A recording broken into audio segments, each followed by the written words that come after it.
Thousands of years ago, in the cradle of Western civilization, long before the rise of empires and the writing of history, there echoed a tale so powerful, so deeply ingrained in human memory, that it has transcended time itself, the Trojan War.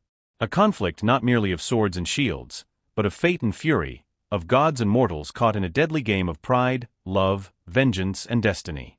It began, as many great tragedies do, with a woman, Helen of Sparta, whose beauty was said to rival that of the goddesses. When she was taken, willingly or not, by Paris of Troy, the world shifted. The mighty kings of Greece, bound by oath and ego, rallied under a single cause, to reclaim her and bring Troy to its knees. What followed was not just a war, but a decade-long odyssey of blood and sacrifice. 10 years beneath the blazing sun, on the dusty plains before the impenetrable walls of Troy, 10 years of skirmishes, heartbreak, and the slow unraveling of even the greatest heroes. Above, the gods watched with divided hearts. Athena, Apollo, Hera, Aphrodite, Olympus itself was fractured by the passions of mortals. These divine beings, rather than calming the storm, fanned its flames, whispering into the ears of kings, steering ships toward doom, and deciding the fate of warriors with a flick of the wrist.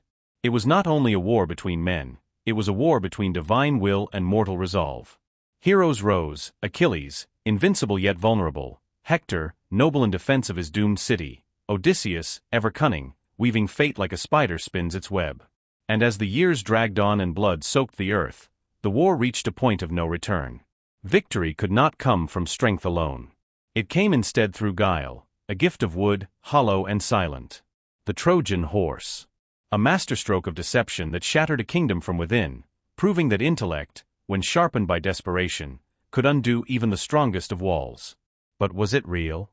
Did Troy truly exist, or is it but a phantom city conjured by poets? Are these heroes echoes of real men whose names were lost to time, or the inventions of bardic genius? Did the gods truly intervene, or were they metaphors for the uncontrollable forces, desire, rage, fate, that drive us all? Archaeologists have unearthed ruins, scholars have debated for centuries, yet the line between myth and history remains blurred. What is certain, however, is that the story lives on, in our literature, our films, our collective dreams. It endures because it is not only about Troy, it is about us. About the price of pride, the fire of passion, the weight of destiny. So come, step into the legend. Walk among gods and mortals, kings and warriors. Witness the birth of a myth, the fall of a city, and the echoes of a war that never truly ended. This is the story of the Trojan War, where love ignited the flames of conflict, and a wooden horse sealed the fate of a civilization. It did not begin with swords, nor with blood spilled upon the battlefield, but with a golden apple. In the time when gods still walked among mortals, a grand wedding was held between Thetis, the graceful sea goddess, and Peleus, a mortal hero chosen by fate. It was a rare moment where the heavens and the earth embraced in harmony. Every divine being from Olympus was invited to witness the sacred union. Every god, every goddess, except one. Eris, the goddess of discord, was deliberately left out. Her presence, they feared, would cast a shadow over the joy. But the Olympians had underestimated the power of insulted silence. Eris did not shout. She did not curse the gathering. Instead, she arrived uninvited, cloaked in stillness and pride. And from within the folds of her robe, she revealed a single object, small, golden, gleaming with ominous beauty. It was an apple, inscribed with a message that would shake Olympus to its core, to the fairest one. With that, she rolled the apple into the center of the divine feast, and vanished. Silence fell. Then came tension. 3 of the most powerful goddesses stepped forward, each believing herself the rightful owner of the apple. Hera, the majestic queen of the gods, symbol of sovereignty and marriage. Athena, the brilliant goddess of wisdom, strategy, and war. And Aphrodite, the enchanting goddess of love, desire, and beauty. Each claimed the title. None would concede. The halls of Olympus trembled under the weight of their pride, and none among the gods dared judge between them. So the quarrel of the immortals was cast down to the mortal realm, to be settled by human judgment. That task was given to a young prince named Paris, son of King Priam of Troy. Though he was merely a shepherd tending flocks on the slopes of Mount Ida, Paris was destined to decide the fate of the divine. It was he who would choose the fairest, and in doing so, seal the fate of his people. And so, one by one, the goddesses appeared before him, not in wrath, but with charm and promises. Hera stood regal and commanding. She offered Paris dominion over all of Asia and Europe, a throne of limitless power. Athena stepped forward in armor of gold and light. She promised him unmatched wisdom and victory in every battle he fought. Then came Aphrodite, radiant and irresistible. She offered no kingdom, no conquest, only love. The love of the most beautiful woman ever to walk the earth, Helen of Sparta. Each gift was divine. Each temptation, deadly. And so the young prince faced a decision that no mortal should ever make. Not just a choice between three goddesses, but between power, glory, and desire. In the end, Paris made his choice. And from that single act, the winds of war began to stir. Paris, still young and untested by the world, carried a heart that yearned more for love than for crowns or conquest. And so, when faced with the promises of power and wisdom, he chose beauty, he chose Aphrodite. In offering her the golden apple, he unknowingly unraveled the threads of peace that held the ancient world together. For the fairest woman Aphrodite had promised was Helen of Sparta, graceful, radiant, and already bound in marriage to King Menelaus. Her beauty was legendary, said to rival that of the goddesses themselves. With the silent blessing of Aphrodite, Paris journeyed to Sparta, and left with Helen by his side. Was it seduction? Was it love? Or was it theft cloaked in divine will? The lines remain blurred. But to Menelaus, and to the kings of Greece, it was betrayal. An insult carved into the very heart of honor. Outraged, Menelaus turned to his brother Agamemnon, king of the powerful Mycenae. And together, they invoked a sacred oath, an ancient vow sworn by the greatest rulers and warriors of Greece to defend Helen's honor should it ever be threatened. That moment reawakened heroes who would become legends. From every corner of Greece they came. Achilles, the unstoppable warrior born of a goddess. Odysseus, the cunning mind of Ithaca. Ajax, the mighty shield of Salamis. Diomedes, the fierce son of war. And many more, each aflame in the gathering storm. A colossal fleet was forged, over 1,000 black ships stretching across the horizon. They sailed across the Aegean like a tidal wave, crashing toward Troy not only for Helen, but for vengeance, pride, and fate itself. For this was no longer just about a woman, it was about oaths sworn before gods, the weight of kingship, and the silent pull of destiny woven by the hands of Olympus. The winds howled, the sea roared, and the stage was set. What began with a golden apple would soon erupt into a war that would echo through eternity, the Trojan War.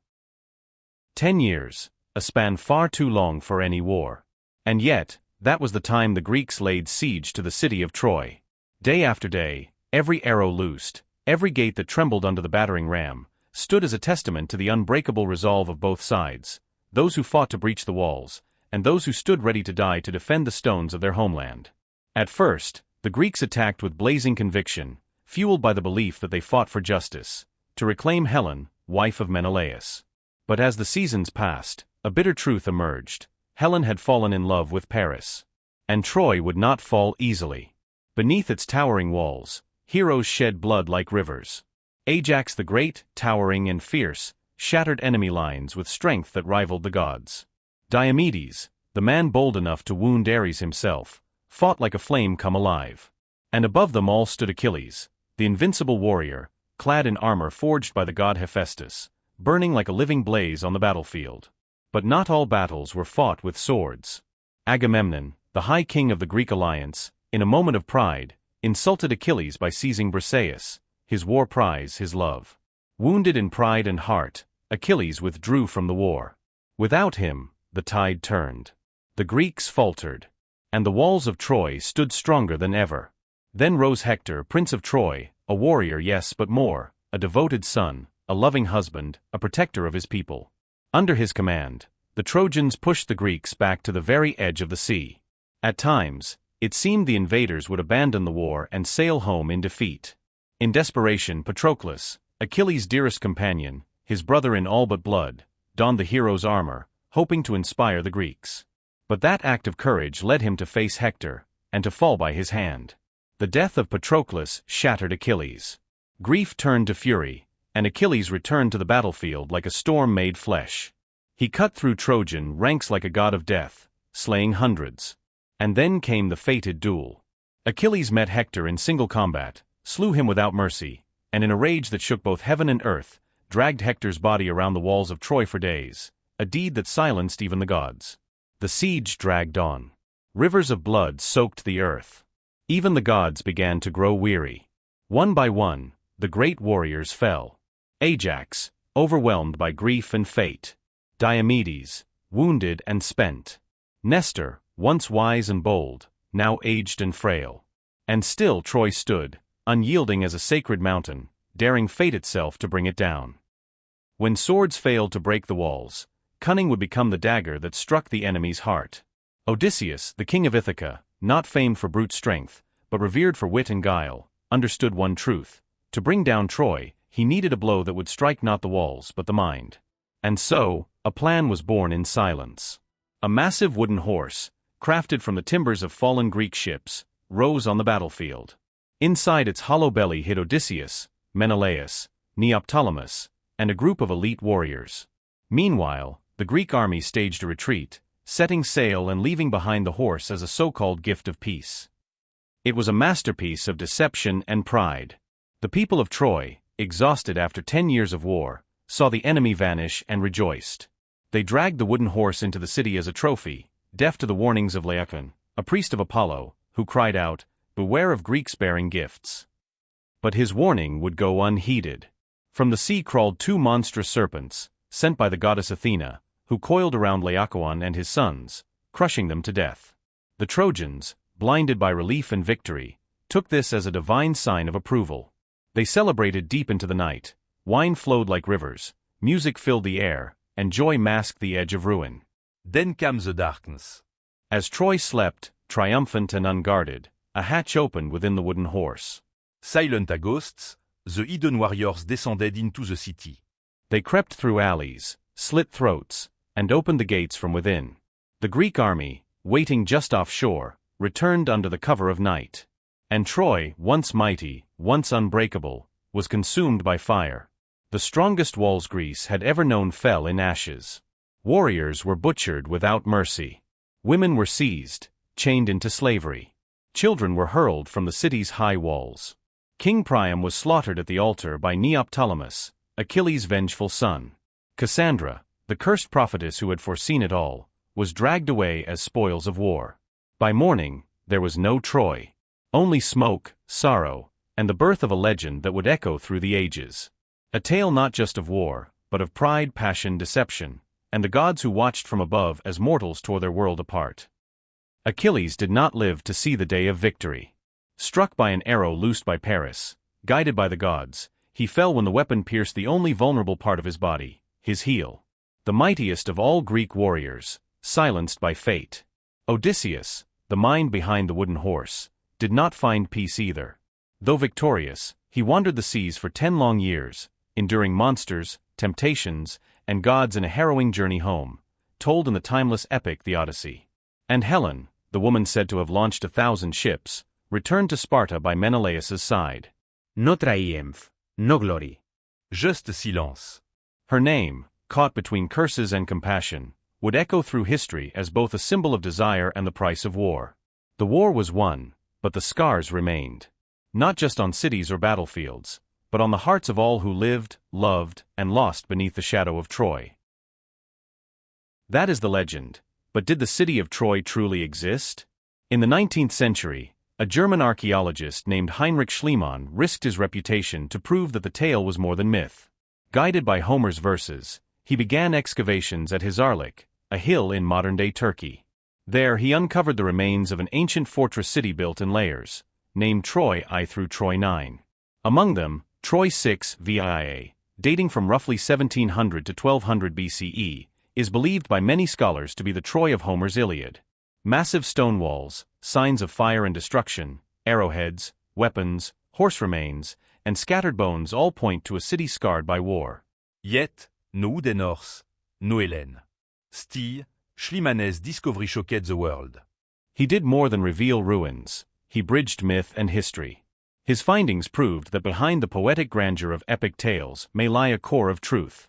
And in doing so, he ushered in a new era, where archaeology and ancient literature walk hand in hand through the dust of forgotten empires. The Trojan War is more than a tale of love and vengeance, it is a mirror reflecting human ambition, divine interference, and the enduring power of human intellect. Though the truth may blur with time, the legend lives on, an immortal epic that breathes life into art, poetry, and cinema across the ages. And if you still wonder, was Troy real, or merely a collective dream of mankind? Perhaps the answer doesn't lie in ruins or relics, but in belief itself, in the timeless power of stories to shape our world, and remind us of who we are.